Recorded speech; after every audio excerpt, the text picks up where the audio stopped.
creating prequels to successful movies nowadays seem more of a rule than an exception.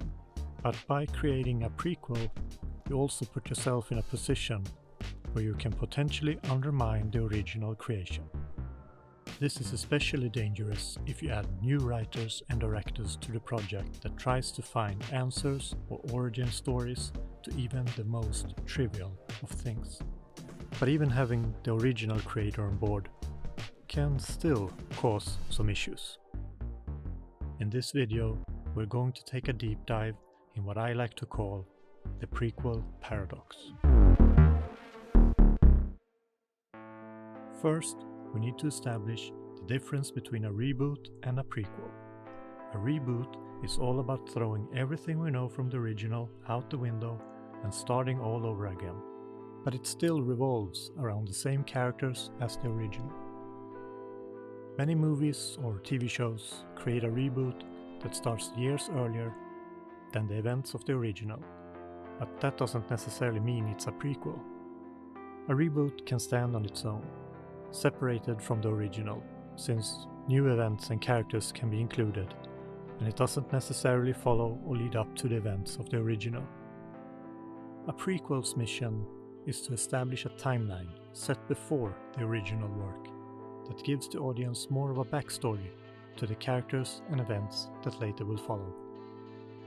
This means that the writer has to come up with an interesting story that ties well into the original creation.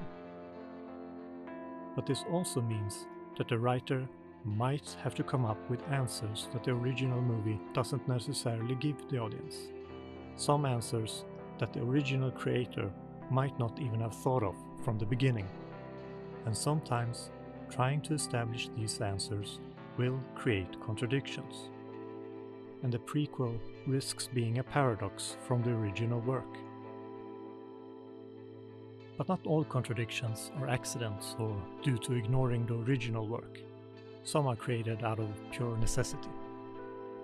In Monsters Inc., for example, Mike tells Sullivan that "You've been jealous of my good looks since the 4th grade."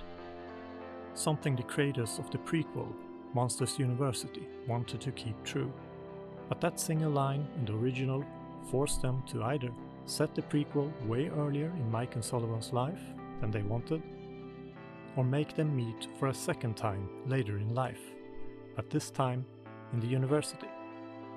And that just didn't flow well with the story.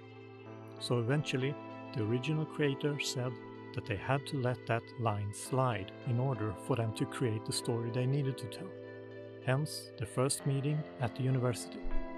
This contradiction in itself isn't big enough to poke a hole in the original work, but it does skewer the timeline. What if the movie we are looking at is based on a book or a play? Shouldn't it be safe from contradictions then? No, contradictions can still occur, especially if the first movie was created for the audience with its prequels already set aside, due to creating more suspense. Like when Gandalf finds out that Sauron is back in the Fellowship of the Ring, which makes sense for that movie. A threat is on the rise, suspense and a goal has now been set for the audience. But if you take the prequel The Hobbit into account, Gandalf already knew this, and now just seemed to have forgotten it instead. No memory of this place. But this could also be overlooked.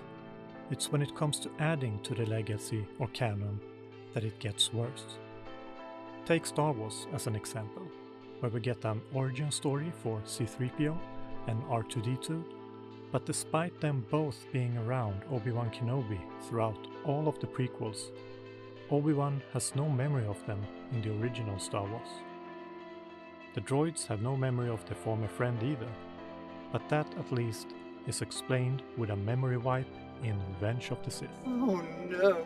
This was clearly a later added addition by Lucas, and not something that was part of the original idea.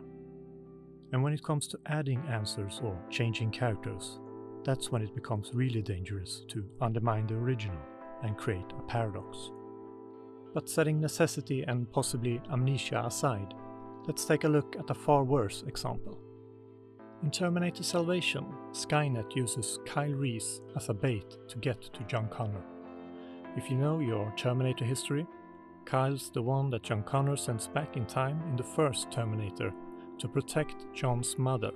But this is not only his mother's protector that he's sending back, he's also sending back his future father.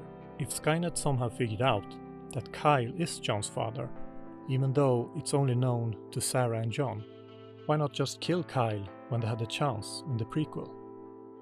That way, they would make sure that John never would be born in the first place, and there would be no resistance.